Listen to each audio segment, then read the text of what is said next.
So once again, I see people canceling winter. Just like back in mid-January when all the models showed us getting flooded with a torch, and little by little they showed it less and less and less. Well, there's one thing that I taught myself is you take one weather event at a time. Weather is a puzzle that's putting itself together. A great example was back in January January 23rd, and we had a slop storm come through. None of us knew that slop storm was going to create a 50-50 low and drive Manitoba Mauler out of Manitoba and slam New England, though it did bust in New York City and New Jersey. That is how volatile weather is. If you're really going to skip Wednesday's event and jump straight into the warm-up, which a lot of people are talking about now, which you're going to look very stupid if it does not happen, though that's you. I'm not going to do that. My mentor, Larry Cosgrove, we're not even talking about that. I actually posted his newsletter, and I think you guys should read it, okay?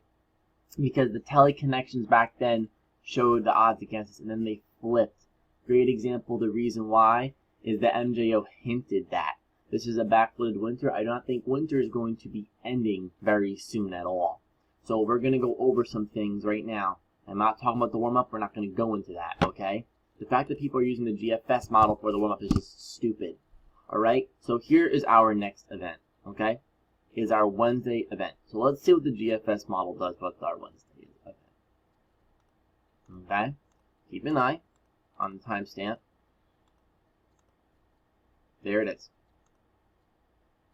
And it just gets pretty much sheared apart and combined with the system up in here.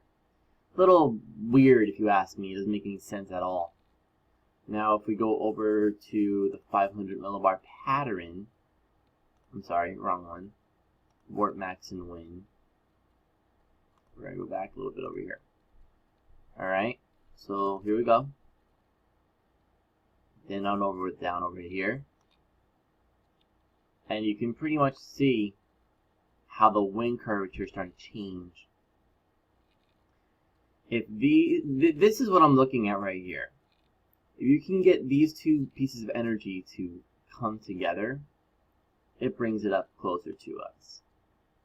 And as you can see, the GFS does not really do that, but it tries to. It does try to do it. It tries to get the two pieces of energy to come together, but it just does not do it. But look. As we keep on going through the frames, now it's Thursday, even though the sun is well off, it's still steering the winds harder, northeast, southwest, and still trying to get the energy involved. But it happens way out over here. This is telling me that the GFS clearly does not have a clue on what it's doing.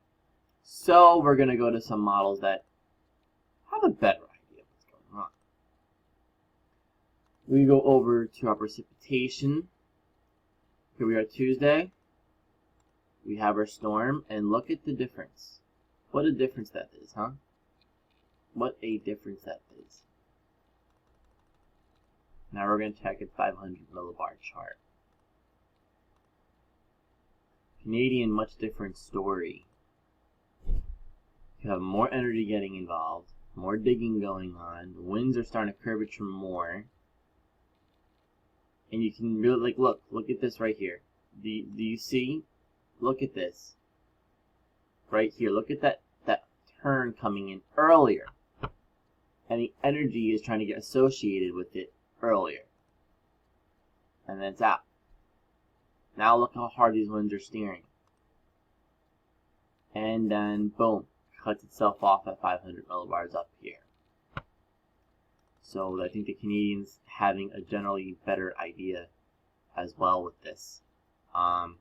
I think that's what we're going to have to keep an eye on. What's really going on, and Larry Cosgrove also talked about this before, it's not sampling, well, it's not sampling the southwest energy over here, right, at all. And I wouldn't expect the DFS to sample it properly. You guys should learn how to read 500 millibar charts, not just look at models, look at the satellite, what's going on, because that is what he's teaching me. And I'm teaching myself my own things that he's not teaching me. So, be an innovator. Don't follow the herd, okay? Be your own leader. Clearly the Canadian, though, has a better idea of what's going on. it's coming around more to that idea with the Southwest Energy. So what we're going to do is we're going to go to the NAM 32 kilometer. Go back now. Alright, I'm just going to go to rain and frozen precipitation real quick, and let's see what's kind of going on over here. So you see it's in line with the Canadian a bit, a little bit, not just yet. So let's go back over to Tuesday. And now look at 500 millibar chart. So here you go, storm over there, swinging around over here. And you keep on going with it. Storm is up in this area over here. You can see that you have energy here and here trying to connect. And the winds are steering storms up in this area over here. And energy is starting to struggle to come through. But the thing is, it's showing it wants to. It does want to. But it's just having a hard time doing it. Now it comes up over there. So it's very important to monitor what these models are going to do. That's really all I can say for this part, at least. Now what we're going to do is we're actually going to go over to Larry Cosgrove's newsletter. Remember, I'm not talking about anyone, I'm just talking about the Wednesday events. The only thing I want to talk about. It's the only thing. Let's get rid of this. Alright? I have this highlighted here. Larry's still looking for the midweek storm, but it looks like it disappears. Is true. On one model it has. The disturbance in the southwest is not being handled properly, so I will not make a pronouncement on that until tomorrow morning. So people are like, oh, well, you know, Larry's calling off the storm. No, it just looks like a foolish idiot trying to do something like that. You don't jump the gun into conclusions. You have to take things step by step. Very smart man, what he's doing. So what we're going to do now is we're going to go over to his newsletter. I think a decent amount of my video is going to take up this newsletter. So we're going to kind of just scroll down here. But I read the whole thing. He really explains what's going to be going on going forward. Okay, so I think you guys should really read all of this right here. He puts up pictures. He explains what's going on. I'm not going to take the whole video and read this, but you guys can read it yourselves. But I'm just giving you a general breakdown of what he's basically explaining. That, you know, winter's not over. The Wednesday system's not off the table. And the March system's not off the table either. So it's really all about having patience. So let's go over to our glorious teleconnections real quick, since I always check these things. Starting with our Arctic oscillation. I don't look past a certain point. Okay? So here we go. So off of the Arctic oscillation, our temperatures come up. And this area over here, we had a record-breaking cold and record-breaking cold in the positive Arctic oscillation. The trends are also important. So here we go. We got a lower rise in temperatures, and then we're going to go back down a little bit again. I'm not looking past this point over here. So there is signs that we are going to take a little break probably, but it's going to kink back down a little bit. So that's what I have in my head right now. Okay? You can see way out here now that anyone, I don't look past that point. I don't do that. So, and it'll relax a little bit, comes back down a little bit. That's it. Once the spaghettis pop up, you don't look.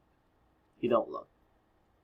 Even, you know, sometimes what I like to do, even with turns, I don't want to look. So here we go. It comes up. Alright? That's basically what I'm looking at right now. Okay? Same thing over here. This kinks up a little bit. Alright? You gotta be very, very, very, very constricted when it comes to teleconnections over here. And now you see you're going up in this part of the area, and now all of a sudden your teleconnections want to come favorable. Look at all these spaghetti plots over here. PNA comes down and then tries to come back up over here. But we're going to take it one step at a time.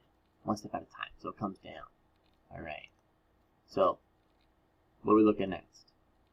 We're going to look at the MJO and see what's going on with this. This is a little alarm going off in my head, because you can tell, based off of this runs from February 22nd to March 8th. We don't have us touching 3, 4, 5, or 6, which are all warm phases. 7 through 2 are cold. Oh, I'm sorry. That was an inaccurate module. I like to use NCPE. It's the most accurate I use, because if you look over here, you can, yeah, they're all pretty much all over the place. I mean, some are really bad, like the BOMM. You want to see how bad it is? Yeah, we're sticking with this one over here. I like it. It's not touching these regions over here. If anything, it wants to spin around in the circle of death. But it's gonna emerge somewhere over here. It's gonna do it. It's very hard to tell where we are right now, but we're over here. So we're over here right now.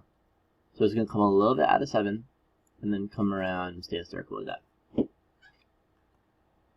Keep an eye on this right here, because if this was 6, 5, 4, and 3, then I would say, okay, teleconnections are correct. Here comes a big warm up. But I saw this back in mid-January, and I said, listen, that warm up's not gonna happen. Those teleconnections are gonna flip. And clearly, this is just telling me something's not right. So what we're going to do now is we're going to go over to earthnullschool.net. This was also explained in Larry Cosgrove's video as well. So just keeping that in mind here. What's very important is the region up in Alaska. And you're going to see why in a minute.